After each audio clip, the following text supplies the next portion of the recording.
Hello viewers, আমার নতুন একটি ব্লগে আপনাদের সকলকে স্বাগত জানিয়ে শুরু করছি পটলের দোরমা বানানো।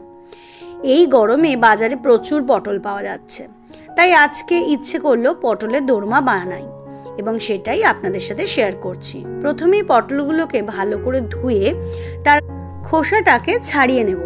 খোসাটা ছাড়িয়ে নেওয়ার পর পিলারের মুখের দিকটা দিয়ে ভেতরের বীজের অংশটাকে স্কুপ করে বার করে নিয়েছি। আমি আজকে পটলের ভেতরে পনিরের স্টাফ ভরেছি। পনিরের জায়গায় ইচ্ছে করলে চিংড়ি মাছ বা মাংসর পুরো দেওয়া যেতে পারে। আমি যদিও পনিরটাই আমার বাড়িতে অ্যাভেলেবেল ছিল, তাই আমি পনিরটাকে গ্রেট করে একটু নুন মিষ্টি দিয়ে মেখে পটলের ভেতরে ভরেছি।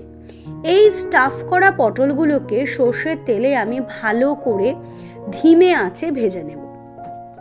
পটলের দু পিঠ খুব ভালো করে ভাজা হয়ে গেলে একটা একটা পটল যত্ন করে তেল থেকে তুলে নিতে হবে।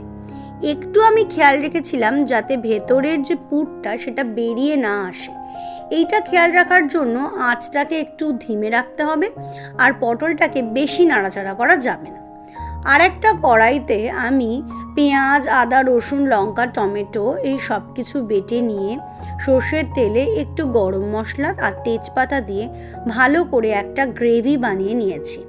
এই গ্রেভিটা যখন ভালো করে তৈরি হয়ে যাবে, মানে পুরোটা সেদ্ধ হয়ে তেল ছাড়তে শুরু করবে, তার মধ্যেই নুন মিষ্টি দিয়ে পটলগুলোকে দিয়ে দেবো। ভেজে রাখা পটলগুলো খুব যত্ন করে একটা একটা করে দিতে হবে, দিয়ে একটু ধনেপাতা ছড়িয়ে দিলে তৈরি হয়ে গেল পটলের দোরমা। আজকে তাহলে এই পর্যন্ত। আপনাদের সাথে আবার দেখা হবে অন্য একটা ব্লগে।